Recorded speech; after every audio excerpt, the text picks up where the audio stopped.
killer to stay smooth. Handsome brothers stay set in the mood, but they wanted funky rhymes from the brother so cool. Trying to check the vibes and set the conversation. The keenest minds to find this observation. I'm on 10 podcast, so dope, now face it. We'll be the first to declare our greatness. Checking out, check it, I'm checking it twice on the weekly. I'm busting, cause busting is life. If you don't know, now you do though. You should peep game, that'd be cool though. Cause your part is crucial, so get on the movement. If you ain't busting, don't know what you doing. Wasting your time and ignoring the truest. Some of the realest, they greatly influence. Kings in Montana creating a movement. Scrapping or rapping or laughing or acting. It really don't matter, cause this is our passion. We busting and trusting, it really is something. When it comes to our family, you know that we love them. That's how we roll. Montana in the house and we taking control. Podcast kings in the place to be. We taking over, just wait and see. Slow down and catch the vibe. Weekly buzz, we'll be on the night. No bull, stay true and tried. It's Buzzwood, it's ride or die. Slow down and catch the vibe. Weekly buzz, we'll be on the night. No bull, stay true and tried. It's Buzzwood, it's ride or die. We are live with Dave, the RedNeck Mundell. What's up, big dog? What's up, fellas? Welcome Hey, to the what's weekly up? buzz, bro. Merry Christmas, Eve, I guess, right? Yeah. Christmas. Happy holidays. Yeah, Yes, sir. Yes, sir. Thanks for joining us. How you feeling, champ? I'm good, man. We're actually at a whole family, almost my entire family. My sister, all her kids, my mom, my stepdad. We're all out here in North Carolina right now. Sapphire, out in a log cabin. You know, here for Christmas. It's something new, so it's. I can't complain. That's for damn sure. A little cold, but that's all right. Well, thanks for taking some time out for the boys, bro. Hell yeah. Absolutely. We had some time with you down in Salt Lake, and we'll get into that here in a little bit. But we have a tradition on the show that I wanted to start off right off the bat. We always like to do is give a moment to our guest to explain to our audience exactly who Dave Mundell is And bro. how you got where you came from. And we mean from the beginning, my man. Where were you born? How'd you come up? And how did you get where you are? I was born and raised in Oldsmar, Florida. You know, I started out wrestling a little bit. I fell in love with, I guess, the combat side of, that. And that led to jiu-jitsu, which led to kickboxing, which led to MMA, which led to BKFC. And now I'm the middleweight champ of the world, baby. Hell yeah. How was your upbringing though? Did you grow up in a quiet neighborhood? Did you grow up in the woods or in the hood? Where'd you come up at? I had the privilege of growing up in two separate households. Pretty much both of them, I would say more. I'm like my house is where I grew up. I grew up riding four-wheelers. Like we just take them out back, and we had woods, and we cut our own trails back there and shit like that. So they were like both Everglades style? not like a farm, but it was just I was able to go do what we want when we wanted, and nobody bothered us. And as the population in Oldsmar started coming up, and it became, a little bit more touristy, and kind of took that away from us. So, but I feel like Florida's so dense. It's hard for me to imagine compared to Montana. Like when you say you had open, areas, is that like in the Everglades area, or like it's just really hard for me to capture that? I don't know. It's not Everglades because it's definitely not swampy. I'm majority surrounded by salt water more than anything up there in the upper Tampa Bay area. Okay. Fish and stuff. But where I lived, like I'd say 20 acres or so of just woods. I don't know if it's owned by like the power company or something out there, but we were just always able to go back there and we just mow down some trails, and we'd fucking rip up the quads and the dirt bikes out there and have a grand old time all the time. It was badass. That's sick, bro. Awesome. That's sick. Shout out to our boy Wesley Killeagle. He says you should get a little BKFC belt to wrap around your hat, like up here. Like a band? Yeah, like a band. Yeah. I like that idea. That ain't a bad one. like some whaling style. You had that big old feather in the front. 2-inch belt around. That'd be sick. Yeah. That's sick, dog. I liked how you said that you had the privilege of growing up in two households. I love that you don't look at it as a disadvantage, and you took it for what it was, man. No, it's one of those things. Like my stepson now, he's the same way. He gets to have 2 Christmases. What kid hates that? No, and he just got double the love. That's all it was, double the love. It's a perspective. I'm a big perspective guy, and because I've been through the mud, I've been through the trenches, bro. And I always just kind of one of my favorite quotes is done by Charles Swindoll. It's called Attitude, and then mostly is just dealing with a perspective of how life treats you. He's like 85% of is life of what it how you handle it. The 10% is what's given to you, basically. And absolutely. I love that your perspective is like, I feel blessed that I had 2 households, man. That's cool. Yeah, shows your character, bro. We all get dealt hands of cards, and you just got to make it work. Well, it's always cool when parents can both be cool, like for the kids. And were they cool, like cool co-parenting, like grow up? Nah. Yeah, okay, all right. Yeah, there you go. He's like, I was in 2 households, all right? There you go. Where does the countryside come from? Your mom or your pops? A little bit of both, to be honest with you. I would definitely say my redneck name definitely comes more from my dad than anything. Let's go. Go to his house. We got a bunch of boats and trucks and shit laying around, and all the parts that need to fix just about anything you can think of. So that's why when it's time to fix shit, I go see Dad. Any man can wear a cowboy hat, but you got to earn the name Redneck. So I was wondering how you got it, bro. Honestly, it came from my coach Jihad, being in the gym with all them, and that's what they just always called me. So it just kind of stuck. And I mean, I definitely don't hate it. That's for damn sure.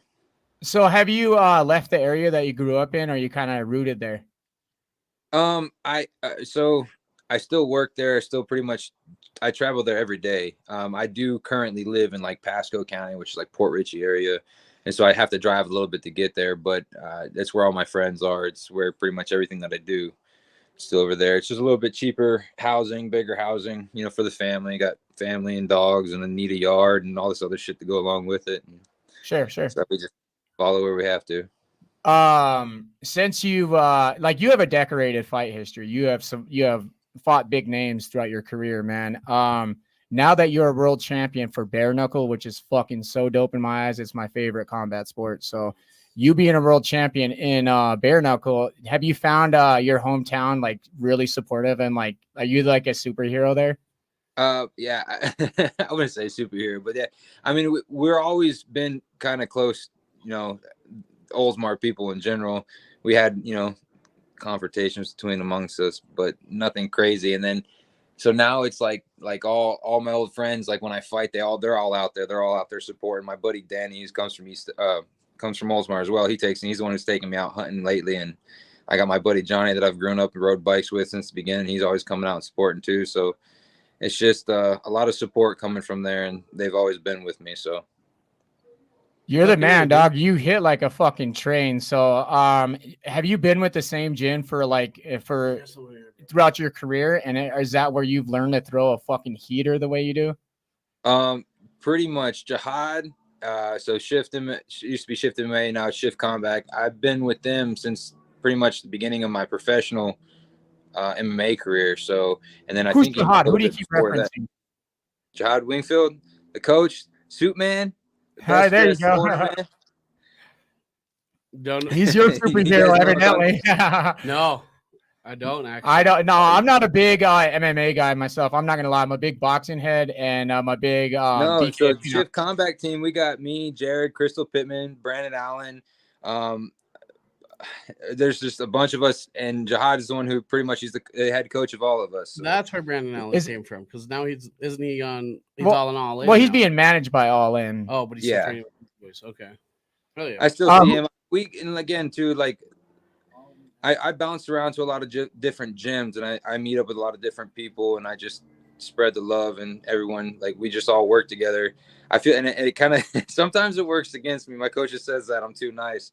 Because I've wound up running into opponents like Julian Lane. Like I had briefly trained with him before we fought, and then my last fight before I fought Coltrane, I actually sparred with him a lot. But it's just the area. I don't know. We just bounce around. We have fun.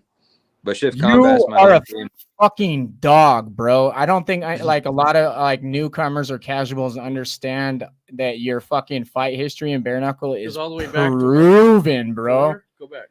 You are a fucking animal, man. You're the names that you have fought, like Coltrane, Richmond, Rike, David Simpson, Julian Lane, and Hector. Oh my only fucking lost to god, Hector dog. Lombard, dude. That's fucking sick.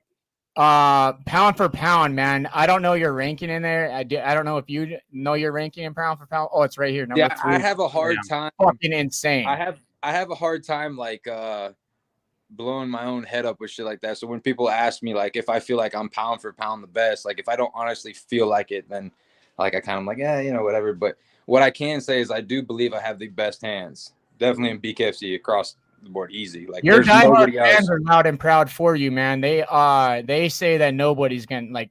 If you look at the Donald Cerrone thing, we'll get into that too. But if you look at some of the comments, they just say he's not going to be able to stand with your power, man. Yeah. Everyone's saying it. It's funny how everyone down my throat, they're like, oh, you want to call out a retired fighter who not active or who's smaller? Like, first off, Eddie was. Okay, let's get into it. Yeah. Let's talk about it. Fuck it. What are we talking about? What do you want to know about it? Fuck it. Let's talk about it. You said that you seen him maybe showing some interest to hopping over to the fastest growing sport in combat. Back when Mike Perry fought Luke Rockhold, there was rumors going around that it was supposed to be Cowboy. Oh, you know, so when that was supposed to happen, it was whatever. And then I don't know exactly what happened to it, but I get sick and tired of watching Perry fight all these guys who I don't really believe belong in the BKFC ring. Like they're either, if you're brand new and you haven't really done the sport, it is completely different, you know. And then you find guys for Perry like Luke Rockhold, who's a kickboxer, you know, so he didn't really know how to box. So even though he was bigger than Mike, he still lacked the ability to punch him, at least, and knock him out. And then you put Eddie, who obviously was a great boxer, you know, significantly better, but was fighting at 55 growing up, or like coming right. So it's like that was now my you're taking this guy with a smaller thing. frame. So it's like one of those things. Like, well, if he's gonna keep calling out all these UFC guys, and now we heard that Feldman. I was listening to your guys' show and I heard that he was going over to Saudi Arabia. And I was like, and they're talking about all these big names coming out. And I was like, well, shit, maybe it's Cowboy. I'm like, well, let me just go ahead and jump on board and say, like, I would love to welcome one of these big UFC names to BKFC. Now, I know the only problem with that is fighting at 175, I would be defending my belt, and they don't want anybody coming in who's, you know, brand new fighting for a belt. So why not give me one of the fights at 85 or 205? I don't care. I know Cowboy used to fight at 55, but he damn sure ain't walking around like that way right now. I know he's talking about being on the good stuff and all his posts and shit. So I'm like, well, fuck it. Let's fight him at any weight he wants. I'll challenge him anywhere he wants.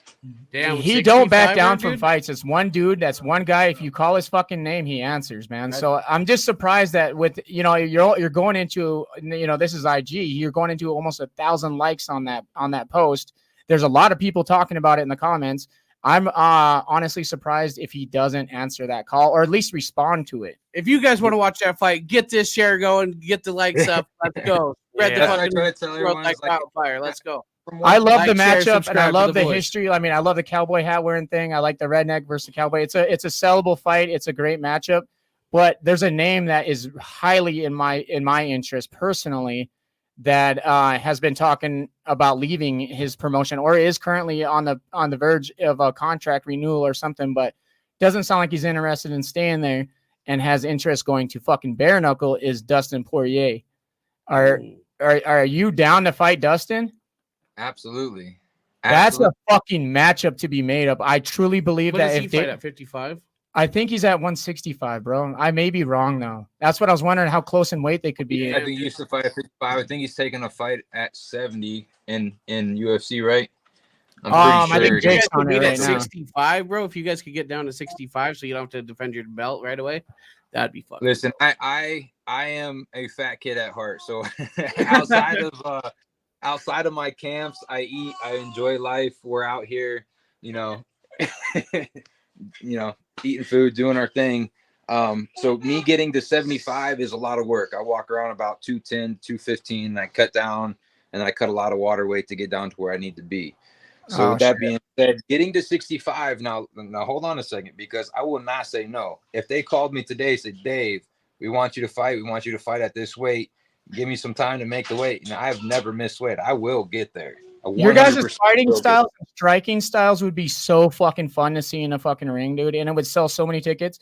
But I don't think, even at a catch weight of 65, it's not unheard of for someone like Dustin. Look at Eddie. Eddie ballooned up, bro. And Eddie also fought at 155 and I think he went down to 145 at one point. Alvarez did. And look at him now, dude. He's thicked up. He looked good against Mike. I mean, obviously, used to fight down there, obviously Perry's a way bigger individual naturally, and it showed ultimately in that fight. But Eddie was fucking banging, dude. Yeah. Legitimately. Like, it could have went anywhere. You're only a punch away. Yeah, no, I really honestly believe that Eddie was gonna pull through and beat him just on his experience alone, his ability. Yeah. I was very surprised when I seen it stopped, but I'm also not mad about that because, man, I would really, really love to be the one to ruin his little hot streak. Everyone thinks he's so like great, and and I think they made a post today, which was awesome, and people are starting to wake up a little bit. And they posted all the champs up there, and they're like, "Wait, where's Perry?" I'm like, "Well, he's not a fucking champ. That's my weight class. I'm the champ. If he wants it, he can fight me whenever he wants." And honestly, he's the only one who makes sense for me to defend against right now. There's nobody else. Like, we got guys who are 1-0 and 2-0, but I mean, they should. I fight for a belt too. I was 4-1.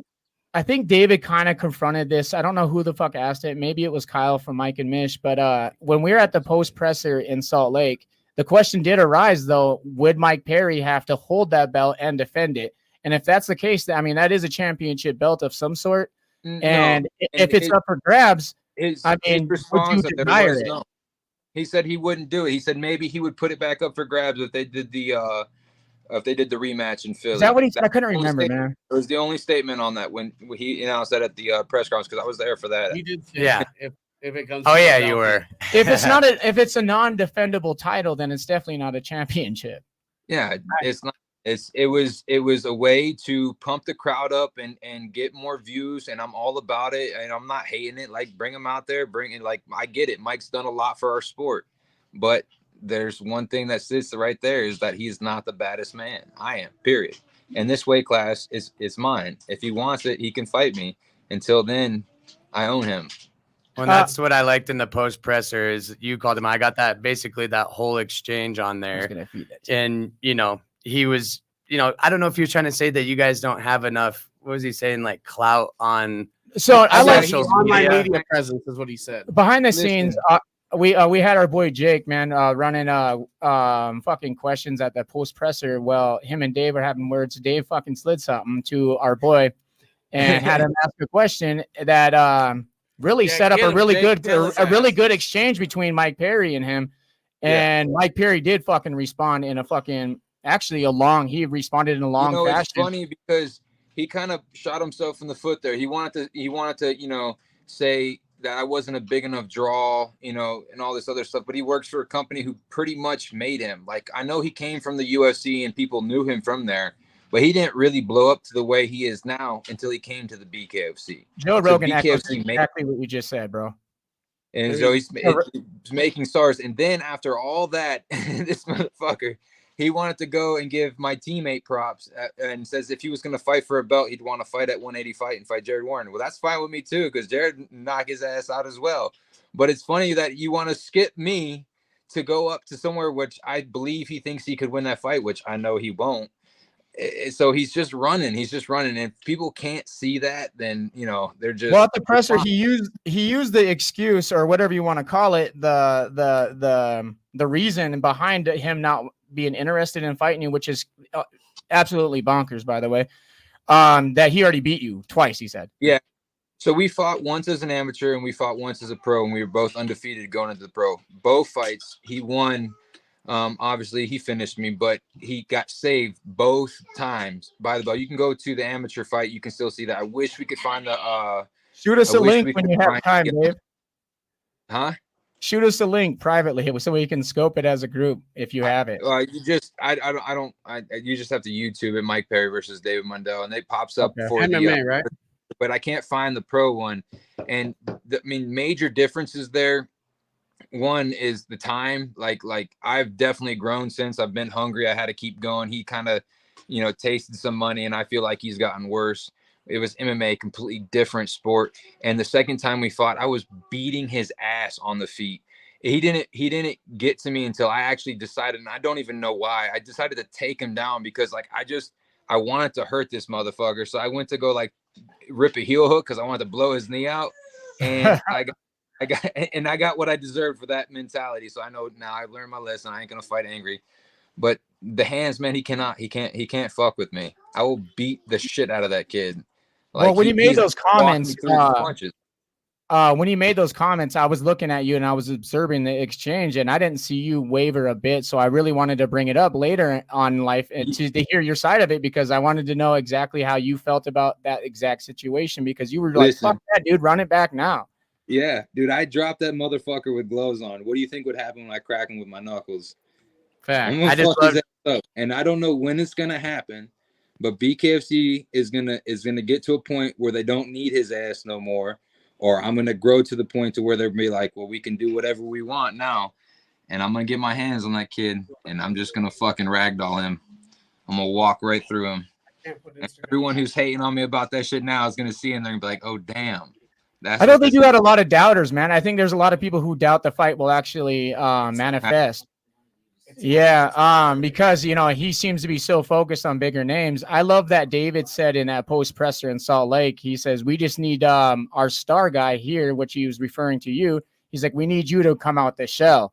And what you're doing right now, I think by getting your face out there is a fucking great start, dude. But I think you're such a marketable guy that you can fucking say some wild shit and actually your fans are really going to support you, dude. Bare Knuckle did make make Mike Perry big, but that's because of look at the marketing they did put behind him. Right. So they can do it again. And they gave him a free leash to fucking go act a goon, man. You know what I mean? To go to these other promotions and be wild and shit. That's also true. They could also make the King of Violence belt defendable. They just have to say it is. I think it should be like to be a I think it should be as well. Absolutely. Yeah. Our cameraman Swiss My biggest problem with everything has been self-promotion. I'm not a social media guy. Like I get on there to buy and sell shit on Facebook Market more than anything, you know. So like, you got an agent or anything? Gotta hook him up with Taylor.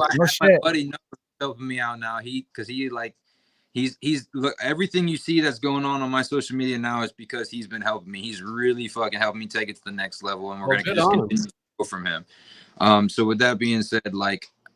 He's on my ass. He's really pushing me, and we're gonna get to a point to where I can't be ignored. Because I obviously, as everyone can see, I know how to fight. That's one thing I do, and I do very well, is I can fight. Well, since you're watching the show, Dave, we had a fucking dope ass guest on yesterday who was a quick replacement for James Lilly. He goes by the names Taylor Radway. Highly suggest you getting in touch with this fella. Well, I think Dave. I think you would explode your career. Dave was talking about bringing in some WWE guys to help for character building, right? I mean, he personally absolutely. I think it's a great idea. So, like, I'm waiting for that. When that shit comes through, he's told me the beginning of the next year I should be it's only a couple days away now. I should be expecting a phone call, and we should get that started. And I'm excited to see where that takes me. I think that should show the fighters that Dave is staying committed to the homegrown guys, that he's bringing in outside talent to help these guys, get some character, because a lot of these guys that are choosing bare knuckle over any other sport just don't know how to handle the fucking media at all. When they're just a bunch of homegrown people. Yeah. They've never had a camera on in their story. I'm going to let Swiss ask a question real quick. You got a pretty damn good question. Come here, Swiss. So, with Go-Go being out, closer. With Go-Go being out, like, I personally think that Lilly deserves that fucking shot at that. Like, against James Lindsay or Jake Lindsay? Yeah. What are your thoughts on that, Dave? Actually, with a Go-Go happening, because that was such a fucking dominant name. Like, one at a time here. Yeah. Go ahead, man. We're all over. So we're talking about the 65-pound belt, which I believe at one point in time was held by Louis Palomino, right? And he's getting ready to fight Austin Trout, right? Is it Austin Trout? Yeah. Trout. So when he fights him, I'm curious to see if that's at 65 or not, because I wonder if that then will be for the belt. Yeah, didn't Luis vacate that title? He did at one point in time, and I don't know why, but I mean, if he vacated, let some other guys fight for the guy who won it. Pretty much shot himself and left. So fuck him. And why not have the original champ fight for it again? And then since Jake was the one who, so to speak, lost that fight to get to the belt, and have them set that up. I think Jake versus Luis would be fucking bonkers too, though. I would like to I just see seen him calling Jake. I just seen him calling Luis. I mean, it makes out sense on for Luis to get the belt Instagram, back, like an totally, but I don't know what the promotion plans on doing. And I think legally you have to, right? He vacated it, now he's coming back to defend it. That's it. It's wild. Like, you never really know what's going on, you know. Just gotta stay tuned. And if that's not a title fight or an option for Austin Trout or Palomino, I think because of the two top people that were besides Luis, because I don't think he's like really interested in that belt, it should be Jake Lindsay and fucking James Lilly. Who do you think would take that fight? Wales. You have a little bit of better technician facing somebody who I feel has a little bit better grit. I really don't. I don't know them well enough to sit there and pick sides either. But are you a betting man though? Money on the floor. I really. Bets with the boys or what? I like Jake. I just feel like he's got more of a dog in him. And I feel like he could pull it off. You think him and Gogo should have had a sixth? I personally wasn't a big fan of Gogo at all. I thought he was. If I remember correctly, wasn't Gogo kept turning his back in that fight? Yeah, he did. It was swinging a really wildly, weird fight. Swinging really wildly. Me off so much. Like, if you turn your back to me, I feel like I should be allowed to continue to hit you, just like dirty boxing. Yeah. I know boxing, you got to separate it. But on the other side of that, if that's what I'm doing to defend myself, that should look bad. That should be losing me points. I think he should have lost anyway. So that's where I was at with that. With that one. To be fair, there's a lot of people, especially in the boxing community, if you turn your back multiple times, like 3 or 4 times in a fucking round, they'll kill the fight totally because they feel like you're running and you can't defend yourself. Yeah, you're literally. I mean, that's what you're doing. You don't know how to intelligently defend yourself. But I don't get it. You turn your back to me, I'm gonna just punch you. And if I hit you in the back of the head, like that shouldn't I don't want to focus on Gogo or anything because Gogo's my dog privately, but like fucking Gogo looked really fucking weird in that fight, and it was his first fight. I want to go on record and say it was his first fight without fucking with Jake. Oh, it was his first fight without Ryan Perez, and I really think it showed. Ryan Perez's coaching really sunk with Gogo, and I think he really needs that guidance again. If here's my suggestion to him, if he listens to the show, go back to Ryan, legitimately. Yeah. I mean, I whether or not he takes it that far, but I do know that fighting is very mental. You know, you have to be right, not only, you know, throughout your camp, but with your family, with your life, like everything. I feel like that's another reason why I'm the champ is I don't fuck around. When it comes time to work, I work, you know, I go home. I'm very disciplined. You know, we take care of what we have to do. We meet a lot of people on these trips, bro, and you were one of the names that we brought home with us that were like, yo, that guy's fucks. Yeah, dude, we fuck with RedNeck. You got to get him on before the end of the year. Well, yeah, and I wanted to circle back to the post presser where I just appreciated where you were like, I don't give a fuck about a King of Violence belt. Like, I am the champ. I love that too. Like, this is a real belt. This is a fucking title belt. That's what we're all chasing, right? We want to be the best. We want to be the best. There's no question. Okay, well, maybe that guy's better. No, I am number one. If you want that spot, you should have to go through me. That's it. It's bottom line. I love that you added value back to the championships, bro.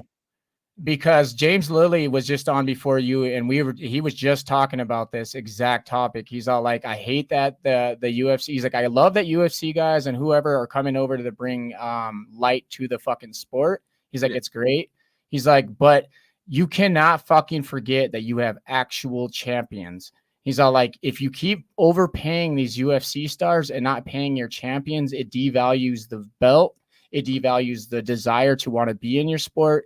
And you'll get a lot more go-go situations who just chase the bag because they don't feel like there's been no value in the holding the championship anymore. Yeah, well, it's great that you confronted it, bro. You said, fuck that. I'm number one. I have the belt. I'm proud to own this motherfucker, and I'm the world champ. So if you want to fucking own that reputation, So then put come that take King it. of Violence belt Yeah, and come try to come take fucking mine. take it back in blood, bro. You know what I mean? I Right. love that you said like that you addressed it the way you did. It was Hey. fucking dope and inspiring. Fucking Dave was standing on business in Salt Lake. Yeah, he I don't was give a fuck. standing on business. Hella for sure, dude. You are a cool motherfucker, bro. I appreciate that.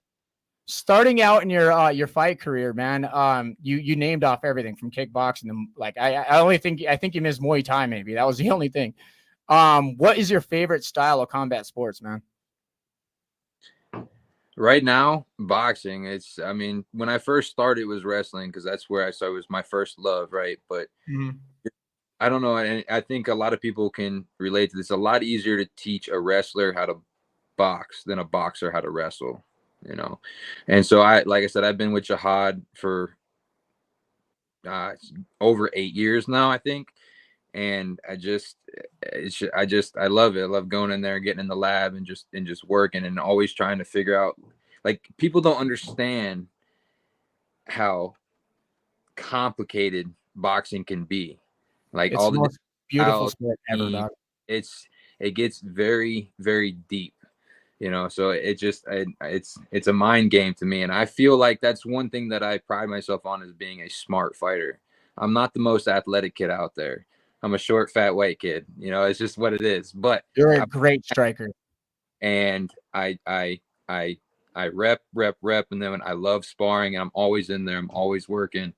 I'm always doing something to try to better myself, whether it's lifting weights, you know, in such a way to help my punching power, help my speed, whatever it is. Like, I'm always working on it. So, like, right now, it's definitely boxing.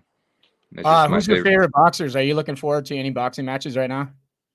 I'm horrible with that shit, man. I don't even watch. I watch the BKFC now because I love it. It's exciting and I'm part of it, but I don't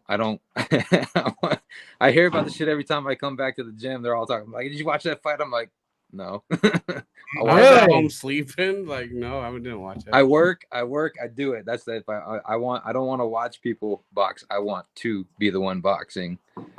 He's the only fighter that said that he doesn't watch any sports and he doesn't even watch fighting either. Yeah, because most fighters, they're like, I don't watch sports, but I watch every boxer. Yeah, every fighter seems like, I hate all other sports. I love fighting. Christine Korea, she says all I watch. Right now, I really just don't have time, man. I work my ass off. I got a full-time job. Right after I get off work, straight to the gym. I lift my weights, and right from there, I go straight to the boxing gym. I box. I come home. I eat some food. I try to wind down a little bit. I go to bed. I get up and I do it again. And it's just. What do you do for work, champ? I do electrical work for a living. I'm an electrician. Another electrician. We just had Ty Emery. she was an electrician too, man. Across seas. I don't know if you know who she is, but she fights in BKFC too, also. She her old 9 to 5 was she was a professional electrician. When I got her degree in electrician. Hell yeah! I knew there was a reason why I liked you. I'm a carpenter. It's, you know, trades. You know, it's something that I'll never forget. I can always use. It's, you know, recession proof. Blah blah blah. All that good stuff. But my passion is fighting. So that's what I'm here to do, and I'm trying to get to a point to where I don't have to worry about this, and I'm right there. And as soon as I get pushed over that edge, man, just wait until people see what I can do, and all I have to worry about is training. It's gonna be a whole different. I'm gonna say this one more time. You need to get a hold of Taylor Radway. Taylor Radway. You're gonna have to send me his name. I think this man's gonna change your fucking life, man. He's a man on a mission. He's a talent agent. He's out of Denver. And he's extremely serious about building a super gym in Denver, about bare knuckle. He wants to make just a super roster. He wants to make, and it's going to be opening in February 1st. We're going to be going down there, I think, for the grand opening of it. But he's also, so he's not only a gym owner, but he's also owns a sporting agency. And he's getting really, really involved with bare knuckle. He's handled NFL careers and college athletes. And he says, this is it, man. He knows, he said he was on the show. He's like, he sees the current and the way it's going and the trajectory. He says, it's the fastest growing sport in the fucking world, not combat sport, the sport. It is, man. It's crazy. And like, he says that 4.5. Excuse me. Sorry. He's just said that, the people, I just don't want to lose it. So he said the people that fucking, the that are coming in. He's like the homegrown guys. He's like, he's just like what David was saying. He's like, they don't know how to market themselves. He's like, I seen a huge hole in the industry there. And he's looking to fill that fucking hole, man. He's looking for star athletes like yourself to really promote. And so they don't have to worry about fucking finances or traveling or family matters or promoting themselves, because they do it all for you, man. Like it's a one-stop shop for bare knuckle fighters. That's going to be a fucking revolutionary for this industry. I really believe it. Yeah, he says they'll even send you meals and shit. Hell yeah. He says everything's handled. Everything from nutritionalists to all that shit, man. He wants to make it so professional to where, you know how people are getting, major sponsorships and major deals for college athletes, such as football players and basketball players. Yeah, the NIL.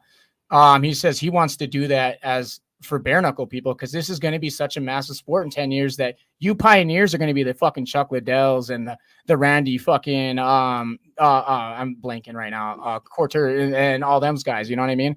It's just going to be the fucking, you guys are going to be the legends of this sport, man. And people are going to look to you. Why did he win a belt early on when it was still so fresh and shit? You guys are going to be the one to go to, man. And you should look into an agency that really knows how to handle your career. And if you guys are wondering what Ty's talking about, go back and watch our episode with the man Taylor Radway. Fuck yeah, dude, for real. Two lives ago on our YouTube channel. It's such a good episode, bro, and I think it would really be music to someone's like you in your position, because you're a champion of the world for the largest bare knuckle promotion in the world, and you shouldn't have to do anything but focus on your next fight. It's definitely coming to that point. It's just a matter of when. Right now, it's just a little bit of a scary leap for me. You know, I got a wife and kids, and the kids are 100%.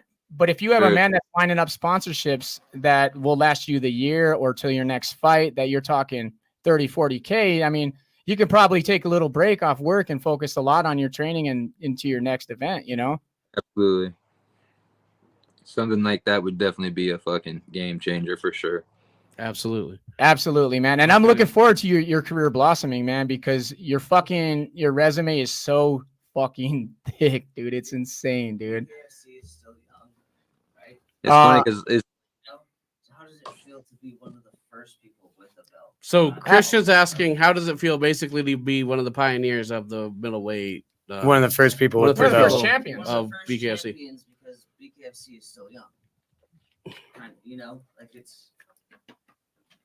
it's an honor, you know. It's a big deal to me. It's kind of surreal in a way. It's like you just don't realize really what you're capable of, and then when you just put all your time and energy into it, and just, you know, I made it happen, and you know, I'm on top of the world right now. Definitely the highlight points of my career right now. I feel like I'm up there, and it's amazing. I have a man in mind that that has been circling. We've seen some social media posts. We've seen some comments. We've seen some captions that he's made himself and including his management team. But a man might be coming back out of retirement. I know you know him. You're familiar with him. You have already beaten him. His name is the Marine Mike Richmond. Could it be a potential rematch if either one of you guys are interested in it? Jesse Henderson, what's going on? You know, I mean, I'm like I said, I'm game to fight anybody. If the company is like, hey, this is who you're fighting next, you know, all for it. I'm definitely glad to see that he is coming back, because I've said this time and time again, like he was definitely the hardest competition in our division. It was nobody else. He would smoke Mike as well. He really is. He when I heard that he was going to retire after a fight, I was like, damn, dude, like I that didn't sit well with me. I didn't like that.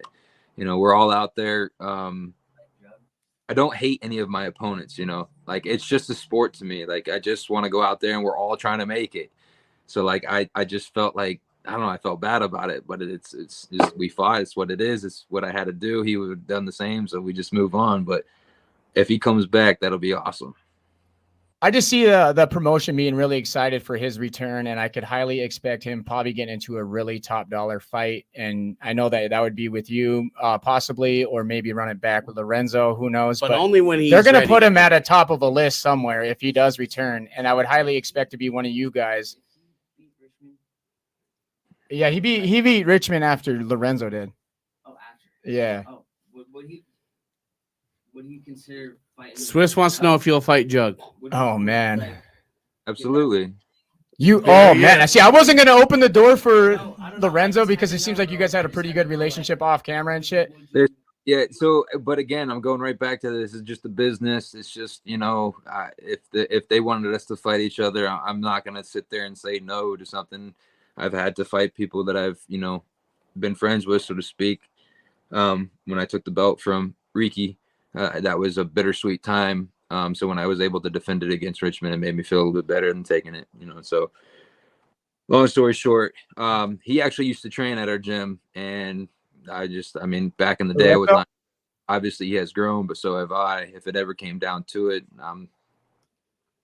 I feel like that'd be easy work as well. I'm excited. Right. Okay. So I did want to, so out of respect for Lorenzo, and because I love Lorenzo. Lorenzo's my motherfucking boy, dude. Like legit behind the scenes. I love Lorenzo. That's my dog.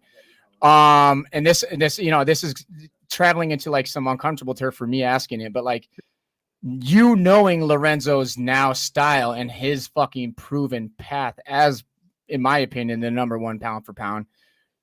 Do you think you're going to have any fucking struggles if you guys ever had in a run-in, or you think you'd struggle at any kind of his fighting style? He has over me is his size. I don't think he'll ever make weight for an 85-pound fight again.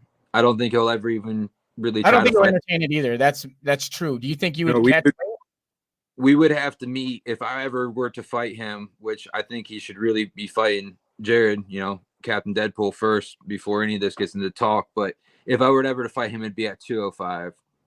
And I mean, besides his size, which I've proven like that's not a big deal with me either. I'll find my way in there. And it doesn't make a whole lot of sense for you guys to fight, but people could fucking potentially influence this to where it happened. You know what I mean? But it's what it would be. It's gonna be who hits who first, because I promise you, I will find him. And I just feel like my chin has been a little bit more proven. But we've seen him slip a couple times. We're not gonna, I won't front there. He's been on the ground twice that I've seen, and once he bounced back and he told us on the show right before that fight. He said, "If I fucking hit the ground, then what?" And it was just a statement. Whether we're like, damn, dude. I guess that's a good question. He's like, I'm going to get up and I'm going to knock dude out. And that's exactly what he fucking did. It was so wild. Shout out to Mike Rich, and we love you too, bro. But that was fucking insane, dude. Shout out to Montartica and Wesley Killeagle. Happy holidays, fellas. I feel the same way as most of your fans. You've chewed through everyone. Truly. Who is next, man? I mean, honestly. Yeah, I really don't know. I really don't know. Hopefully I'll be jumping on the phone with Feldman himself or Nate soon. Technically not me, but my manager, and figuring all that out, because that's all I want to know. I just want to know who's next. It doesn't really matter to me. Of course, I want to fight. I want to keep proving myself. I'll fight any of these guys that people are saying they're scared to fight, but it's like, it's just kind of annoying. I understand I got a target on my back and everyone's supposed to be calling me out, but I do feel like I'm at a point where it's got to make sense as well. Just need you to have a little bit of record, a little bit of a name as well, and not outside of the organization, just in the organization. That's all. If you're 4-0, 5-0, like Coltrane was 3-0, right? I think 3-0 with 3 finishes or some shit like that, and I finished him in the second round. It can't keep being like that. People were like mad. They were saying, Dave, why are you fighting this guy? I'm like, I don't get to pick my opponents. That's not exactly how it works. Like, they may offer me 2 guys, then I can pick a name, but I promise you, I'm going to pick the guy who I think is a harder fight, because that's just who I am.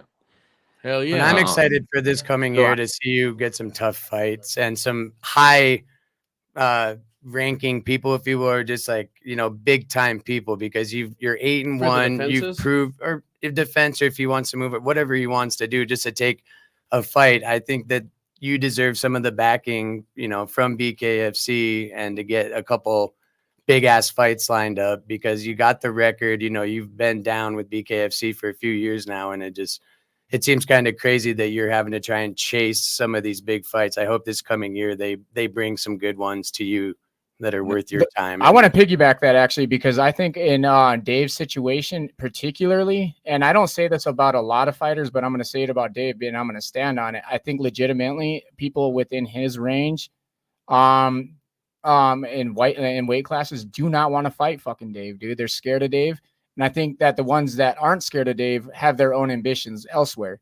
And I think that's a big problem with Dave right now, finding anyone to fucking spot. Yeah, fact. Because I don't think anymore. I mean, no 185ers that you haven't already fought want to fight. I don't think. So being the champ, everybody wants his spot, right? Right. Is there anybody he just wants to fight just because? Well, that's what he wants, Mike Perry, man. I mean, the big one's Mike Perry, bro. So, and for you, is that just because of the grudge from prior, and he's stepping kind of into your realm, if you will, and you're like, fuck that? Is that why you want that one so bad, or? You broke up a little bit on my end there. What was that? The Mike Perry one. Is that why you want? Is that just because of the grudge from the prior fights, and like now he's stepping into your realm? No, and is that going back? Like I've grown since, like that. That doesn't matter to me. I don't hate this kid. I don't really care about it. I just know that I'm better. I know that I'm better. I know that I would walk through him, and I get all these people that are out there, all the light and shining on him right now, and it's like I'm the champ, and I'm the champ in the division. Fact. Like it just, what can you guys not see? As a fighter, I said this before, like that's what we want to do, is we want to prove that we're the best. I literally have the title saying I'm the best. If you want that, why won't you fight me? Yeah. And that's what I say. It seems just kind of crazy that you're trying to have to try and chase some of these people and I get it. These are some big names that are coming in, but like we talked about it, like kind of about with Lorenzo and some of you guys that have, I mean, fuck, you fought 9 fights for BKFC. You're a champ. It seems like, I don't know. I'm not going to, say anything crazy, I guess, but it just seems like some of you guys deserve a little bit more shine and press than you necessarily get. Like I said, you're having to like fight to kind of get some of these bigger fights, and get your name promoted. You have a homie helping you out now. And it just, I don't know. It just seems like there should be a little bit more backing behind some of you guys that have been riding tough. Well, outside of that, I did just recently, going off the Utah thing, I had a nice conversation with Dave, and we kind of cleared the air on some things, because I was under the impression he didn't like me. I was like, I didn't know what I did to piss him off. I was like, breaking his brain about that, and we got it all squared away. So and what I have noticed recently is they have been pushing me out there a lot more of their posts have had my name and my pictures on it, and they've really been pushing me a lot, and I'm really appreciative of that. Like that shows that shows a little bit of who you are, man. Thanks for that insight, because you thinking that Dave didn't fuck with you, man, that's crazy, because like that was totally an internal, because I remember when you won the belt, dude, Dave was so fucking excited to give you the belt that people made an issue about it in comments. So like, dude, they fucking favored Dave all along. Look at all this shit. Look how happy David Feldman is to give him the belt. I must have missed those comments, because what I got from people was they would send me the picture of him putting the belt around me, and then they would send me a picture of him putting the belt around somebody else, but he was smiling in those pictures. And they're like, dude, why does he hate you? So maybe I just got an earful from all these other people, and I'm like, oh shit, like I don't know. I seen differently on these. Yeah, no, I seen it way differently. Yeah, I got it. When you could get one bad picture where it's like him, like, you know what I mean? They snap a million fucking photos. Shout out to Nick. It could have been like one bad picture, So.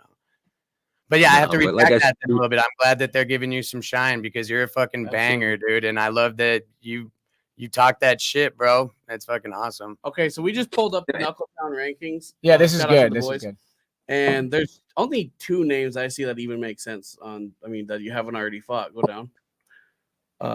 Is Josh D-Day Dyer and Jomi Escoboza. Yeah. So I will fight both those guys. That's fine. That's perfect. And I'd even would love to fight them because that means I get to fight at 85. They are not 75-pound fighters. Yeah. So at middleweight. So if I'm going to jump up to fight them, 85. I'm all for it. But I'll tell you what I won't do, at least not yet, is I won't fight for the belt at 85. That belt belongs to Jared Warren. That's his belt, and he's going to go claim that shit real soon, and I can't wait for that. Well, that's what made it a great quest. If you might be a double champ, you know what I mean? And maybe bump up. And, you know, I know that, you know, people want to see, oh, what about the fucking other people ranked? Sometimes, dude, honestly, we've seen the promotion do crazier shit, right? So I'm not going to act like I'd be surprised to see you in that championship fight for another belt. But if you're not interested in that, I'm going to move past that and go into Knuckletown's rankings in your division of 75, and as a defense. And I just keep looking, man. And there's only one fight that makes sense for me, and it's Jake Boswick, man. You versus Pringle? That'd be sick. That's somebody that I honestly thought his name was in the hat. And I thought that exactly who I was going to fight next because he would have made a hell of a lot more sense than Coltrane to me. Yeah. Yep. I don't know what happened there. I don't know why he wasn't the opponent, you know. If they called me today and told me that's who I was fighting next, I'd be excited for that too. Because since that I figured that's who I was going to fight next, I kind of started to train for that style of a fighter. And I really think you did have somebody in mind. I don't know if he's like, I don't know. Like I said, I didn't know what was going on with this. So I think he did have to go back across the pond for a few months. Remember? Oh yeah, no, dude. Yeah, he had a fight lined up and had to cancel that fight even because he had to go back over. Yeah, for a second. He came on here. Yeah, because I think he's on a 3-month. He has to come back in 3-month intervals or some shit. I think he's on a visa. Yeah. So I bet you that's what fucking happened, man. That's just gonna be my guess. For contract issues, yeah. I was just thinking, you're probably right, dude. Because we did talk to Jake about that. Yeah, on the podcast. So. Yeah, that is true. I think that would be a really good fight. It's super marketable. You guys are two different characters. You guys are both really passionate. You kind of more of that calm guy, but got a lot of passion behind it. And then you got Jake, who's more of that fucking rough edge, fucking Englishman that come out of the Peaky Blinders neighborhood type of shit. And he brings it out. You guys remember when I fought Dave Simpson? He was somebody like to stay from the outside and then explode in. I bet you that if me and Boswick fought, it would look a lot like that fight. Oh shit! Do you think that he's more powerful than you as far as punch power? I don't think so. I'm going to be on record and saying I don't think so either. Let's take him to one of them fucking punch measures. The bag. Yeah. Oh, dog, when you're in Montana, for sure, we got to take you one of those. Every time we go to do that shit, we wind up breaking the machine. Well, I don't. Jihad doesn't, but you know who does? Jared. Jared always machine. When we went to fight, Coltrane at the Mr. Olympia, they had one there. And before any of us got there, that motherfucker was there and he fucking broke it. And somebody made a comment. I think it was a video. Julian Lane was doing it with one of his buddies, and they're like, "Oh, we should have the shift guys go down there or something." I'm like, "Sure, but it's got to go in this order, otherwise we ain't gonna have a turn." I think BKFC should bring one traveling for their shows, dude. I think it would get a lot of money, like just a little vending machine, dude. You know, like they could make an extra fucking $2 or $3 grand. I bet you a night. Out there? Yeah, I would. You know what? I would love to see if they could find a machine that could actually, you know, rate all that power and be accurate. The game is fun, but I've seen people crack that thing and it don't barely move, and the other time people barely hit it and it shoots up. So supposedly it's about how perfect you hit it, how centered you get it with the right. Like you don't even have to, like, it's like the perfect punch is what they say is supposed to be, not the heaviest punch, but the perfect punch. And I've seen some crazy numbers, dude, but the craziest shit that I've ever seen is my little cousin. He was 15 years old. We were at the state fair. His name's Aaron Thomas, man. And he was making side bets with grown ass men at 15, and he fucking raked it in, dude. Got like $300 in one night, dude. Just betting older guys. He maxed this fucking thing out to 999 every fucking time, man. And he hits hard. He hits like a train. Don't get me wrong, and he still does to this day. But it was like the early years of those machines being like popularized, and dude, he fucking killed it, dude. It was awesome. That's fucking awesome. We're Montana boys, right? Hell yeah. Your Captain Deadpool's close homie, obviously. He's got to be. He keeps saying it. Yeah. Is that your sparring partner too? Do you guys get a lot of rounds in? Yes, we do. Who gets who? We go back and forth, man. So check it out. He's his background is kickboxing. Like, he used to be a fucking amazing kickboxer. When he first started coming into, let's say my sport, like I used to always be, at least I felt like I was always getting the one up. And he went and started working with Jihad over at Shift, and he just like really like tuned in. And now it's just like, I feel like we both look like bobbleheads in there. Like, if we push hard, we just look like bobbleheads, or you see us like just try to fight each other from the outside and we like don't really hit each other. It's like, what are we gonna do? I love when I hear BKFC fighters that are close. Like Yuli Diaz is super close with Palomino, all those guys. I can't wait to I see like when the Yuli at camps are BYB, fucking dog. close like that, man. And you guys have and you guys work together. I always like to see unity. Unity is my favorite, not separation. But obviously, we're in the media. We do like to see what other people are feeling about each other. But I love when there's more unity, even and there's like sportsmen and like ship inside the fucking sport, dude. It's nice to see that. Come shit. on, can we just say Over that? there, Shift, man, to He's gonna be part sick. of the Shift combat team, man, that means something. Our newest member is Knox. So like, we're like a family over there. It's what it is. We train when we're in camp and we're grinding. We're unmatched, and that's for sure. You said Knox. Who's that? Fort Knox. He fought. Oh shit! Did he fought on the same card that night that I did? I'm pretty sure he got a first round finish too. Let's see here. You could have just Googled it right there. I'm right here. Oh, I guess that works. Jake, what do you got? What's your big plans for Christmas? You just opening presents and you making dinner? Do you like cooking, or what's your whole? You like chilling and watching football? Who, me? Yeah, you, Bubba. I ain't watching no damn football. No football. All right. What do you like? Do you like cooking, or what's your duties on the holidays? You just chill. Eating. I love eating. My duties are to buy the Christmas presents, watch them open.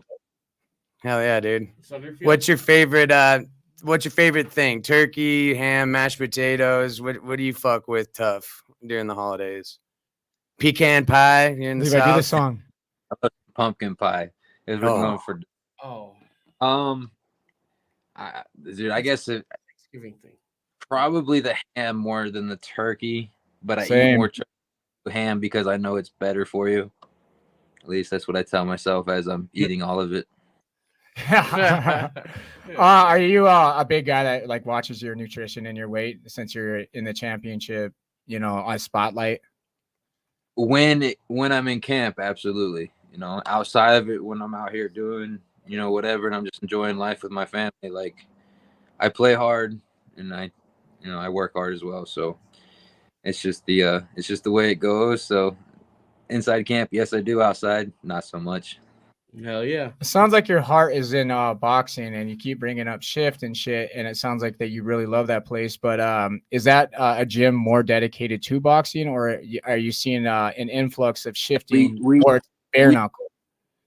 We definitely are taking over the bare knuckle scene. That's for damn sure.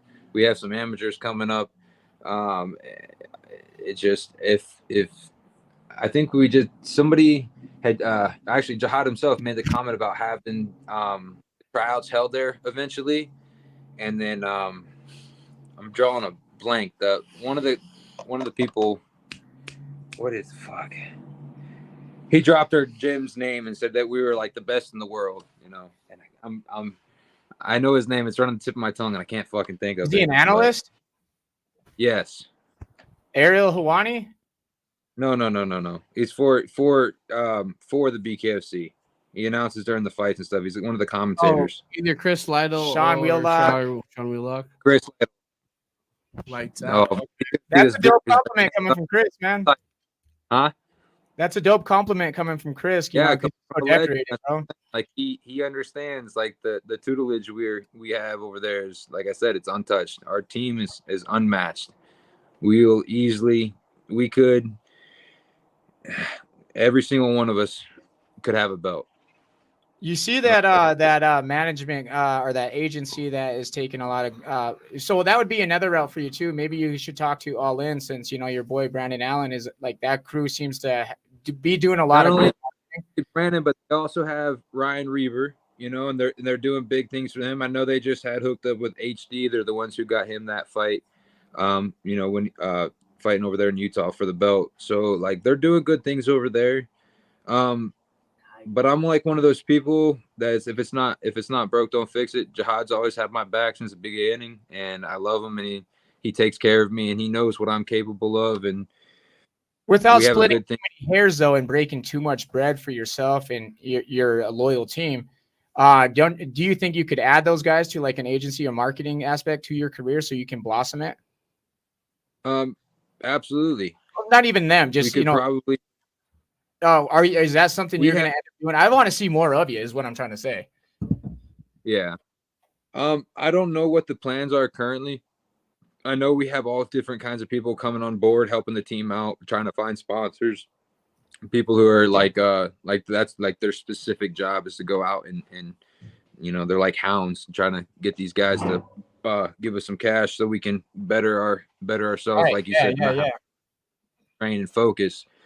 So it's all coming together. And as the BKFC is growing super fast, it's getting easier.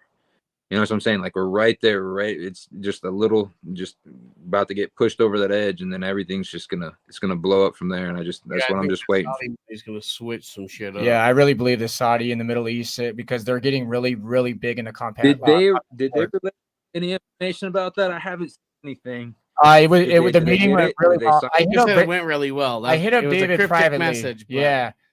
And I said, I hope things went well. I hope you shook the right hands. And about 45 minutes later, he made a post saying shit went really well. So it was cool to see him like respond that way. Yeah, he made a public statement saying that things went dope. So hoping to see maybe Dubai open up and maybe bringing over some Americans to Dubai to show the fucking world the best people in the fucking market. Yeah. They'll have to have me on that car. Yeah, that's what I'm saying, man. I want to see the best over there representing the world, because it's going to be a world stage, Like, I'm not saying that the American shows aren't big because they're pulling 18 million people worldwide, right? But when you go overseas and you throw into the royal fucking families kind of style, you see they do all their events over the top. If you look at the Tyson Fury fucking Nagano fight, that shit was like a fucking award show. It was crazy. If they're going to pour money, was unmatched for sure. Yeah, if they're going to pour money into promotions like that, such as Danzin, that's where it was, wasn't it? Or PFL or someone like that. Oh, that one was PFL. Right. That's not even like those aren't Showtime. That's not fucking HBO. That's not UFC.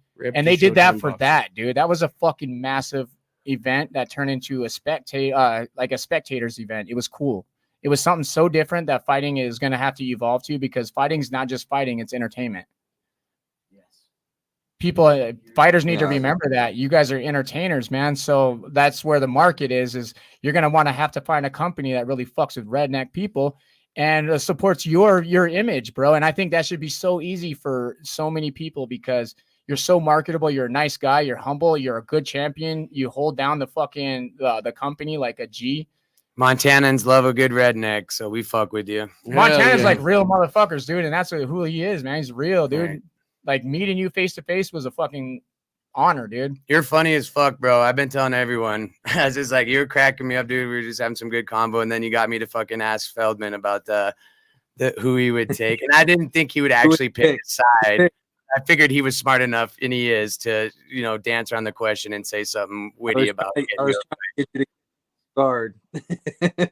You're like, just say it. Just say it. I was like, fuck it. I looked at my boy when he said that. I was like, oh, without shit. hesitation, Ninja back. He spit it right out. It was awesome.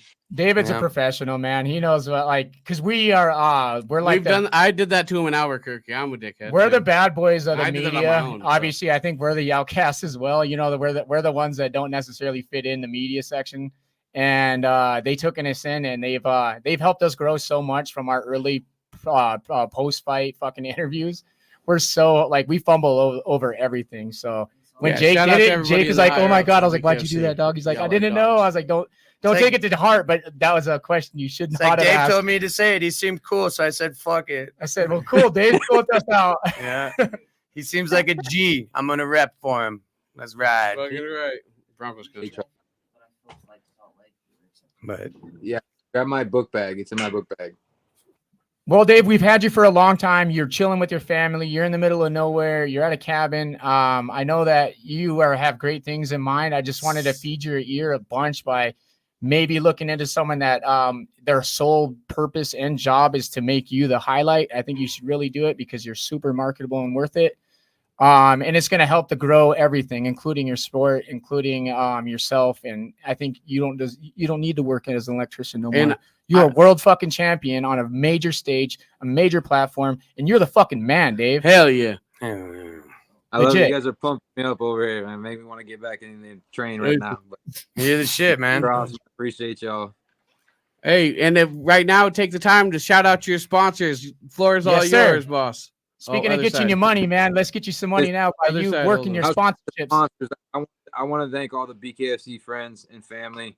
Like the responses I've gotten from some of these posts that, it's insane. And I love y'all having my back. It means the world. And 2024, some big shit's coming, and I can't wait.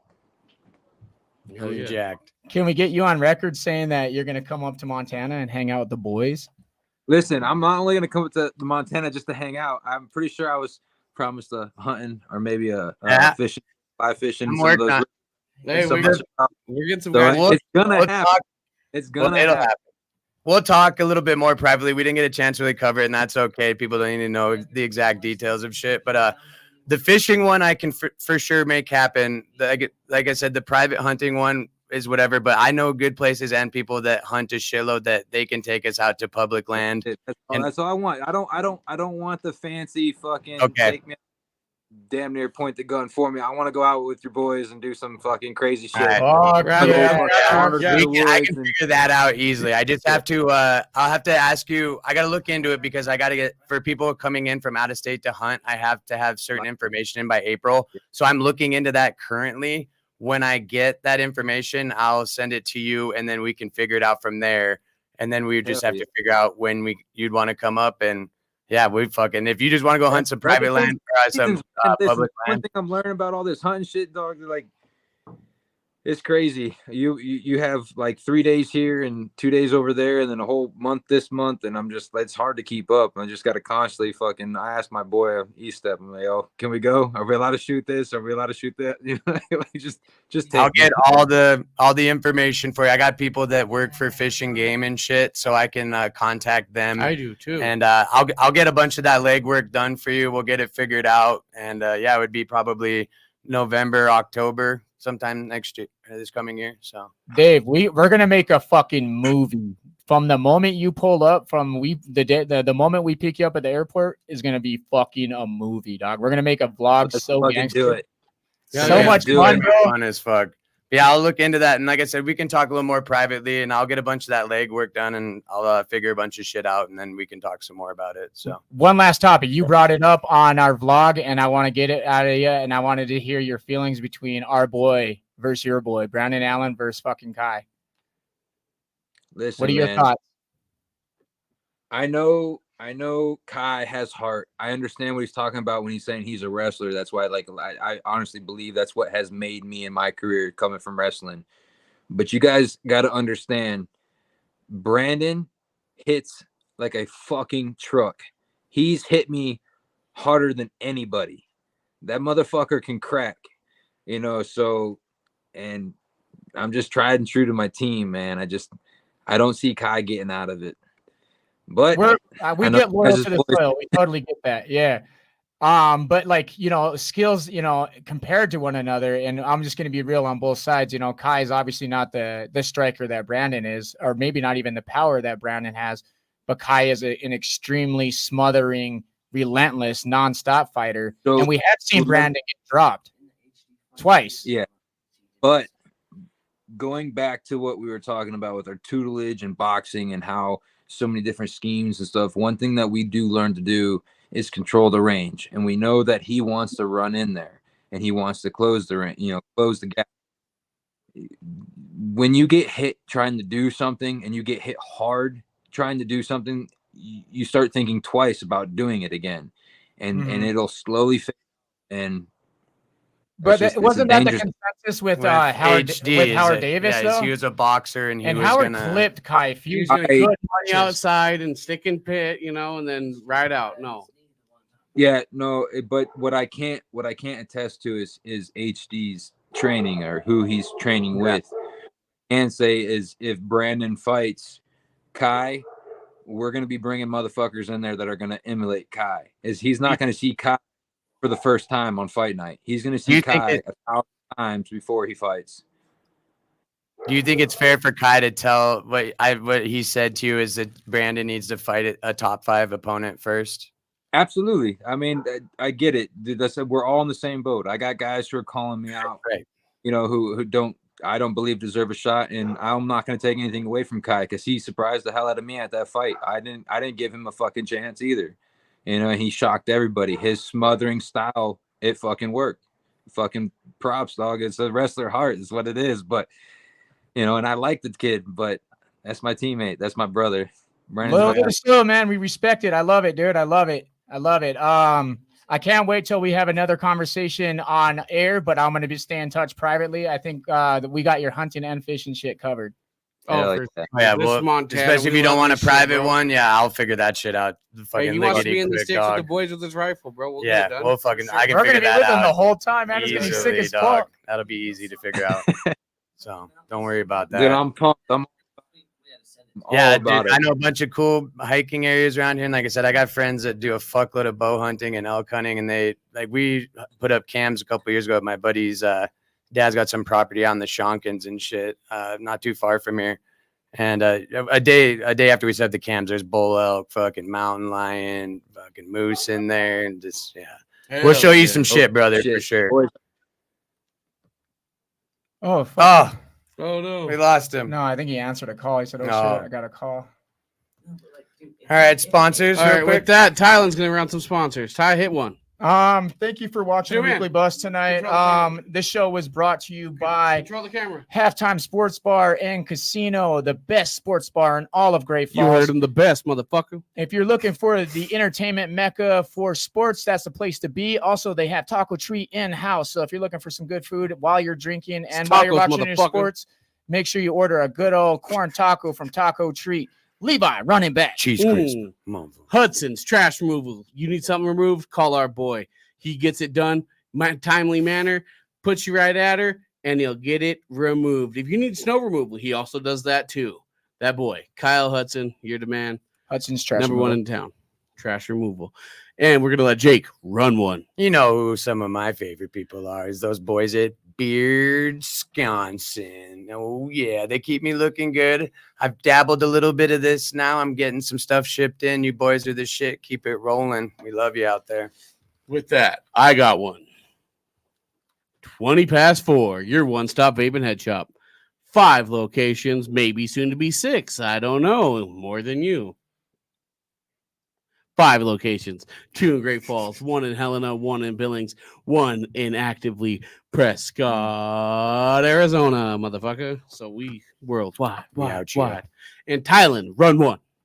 If you are on the go and you are lacking the energy to get your ass motivated, grab a can of Bucked Up and get bucked up with the boys on the Weekly Bust. You know we do it. We bring it here. And this shit looks like a shotgun because it's going to shoot yourself in the motherfucking chest, baby. Full of that energy to get you through your fucking day and the next event. Shout out to Bucked Up. It'll Kurt Cobain you. Bong! Kurt Cobain ya. All right. Shout out to our auntie Jamie St. Mark's. Our boy Kalen Legg. And I just wanted to say, did we want to talk about this? Brandell Printing. Oh, yeah. And if you need your merch, Bust World Live, you need to go to brandellprinting.com. Shout out to Native Grown. Shout out to our boys at Donnybrook. Donnybrook has the best fightwear in the game right now. They really have supported us from even behind the scenes. You guys have no idea. Shout out to their contributions for the Christmas gifts. Shout out to Lena Lace and Old Navy for their contributions to the Christmas gifts. shout out to Donnybrook for really reaching out and doing it on his own, even after that we stopped all the donations coming in. All the people that we helped, I hope that you guys have a better Christmas. You don't owe us anything. You don't owe us a thank you or nothing. We just want to help the community because we believe it the way you guys believe it. Paying it forward is going to change the world. Hell yeah, brother. Thank you for everyone that helped out with that. That was awesome. And I know I gave him a shout out on our last podcast earlier, but I just want to say thank you again to Ryan Garcia with Denver Sports Betting.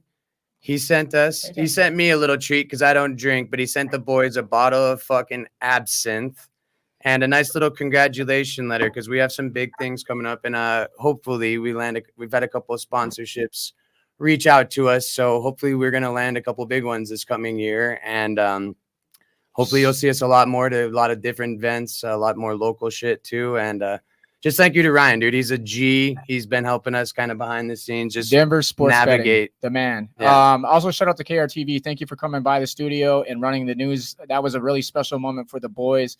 It was cool to see the response from the community. They really support the boys and the Weekly Bust.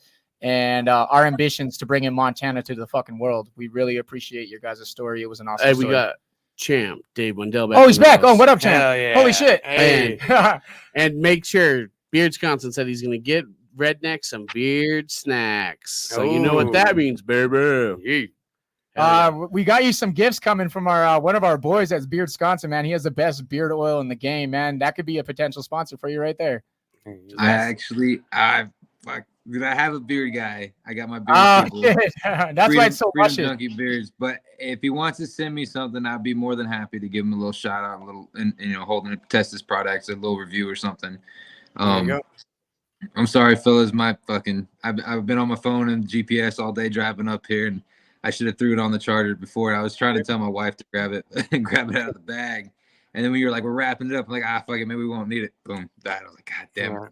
You're all good, Champ. I appreciate you popping back on, man, and closing us out. If you want to say anything to anybody that you're calling out, I would do it because we're gonna clip it and we're gonna promote it. They don't want this. We're gonna give you the floor. It's all yours right now. Nobody wants this smoke. Nobody. Mike Perry.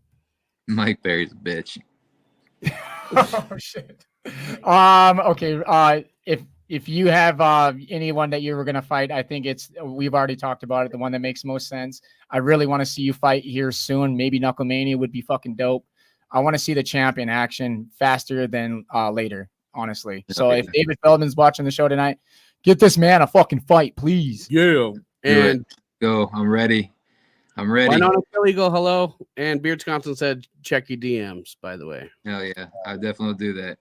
Hell yeah. Mundell, until the next time, champ. Yep. You've been the man and you will continue being the man, and I can't wait until you jump on the show again. I just want to I appreciate chopping it up with y'all. Hell yeah. Hey, be good to each other out there. Merry Christmas. Don't wait till just this time of the year to share the love and be good to each other. I appreciate that people reach out and do it this time of year, but let's just all be good to each other. Let's make 2024 a banger of the year and we all rise together. So that's just fucking unity is what it's about. Community is what it's about. Let's fucking share the love 24/7. Thank you. Fendog out. Yeah. Merry Christmas. With that, we just want to take time, say Merry Christmas, everyone. Drop your like. Merry Christmas, you filthy animals. We'll be back next Saturday. Degenerates just like me. You're the bomb, Dave. Thank you so much, boy. We'll be talking. Yes, sir. With that, Thanks, we're going to play Dave. some exit music, and we're out of here. Dave, stay on here real quick. We're going to end this and 2 seconds. talk to you privately. Let's do it. Bust water, bust through and bust moves. Stay true to kill it to stay smooth. Handsome brothers stay set in the mood, but they wanted funky rhymes from the brother so cool. Trying to check the vibes and set the conversation. The keenest minds to find this observation. I'm on 10 podcast, so don't not face it. We'll be the first to declare our greatness. Checking out, check it. I'm checking it twice on the weekly. I'm busting, cause busting is life. If you don't know, now you do though. You should peep game, that'd be cool though. Your part is crucial, so get on the movement. If you ain't busting, don't know what you doing. Wasting your time and ignoring the truest. Some of the realest, they greatly influence.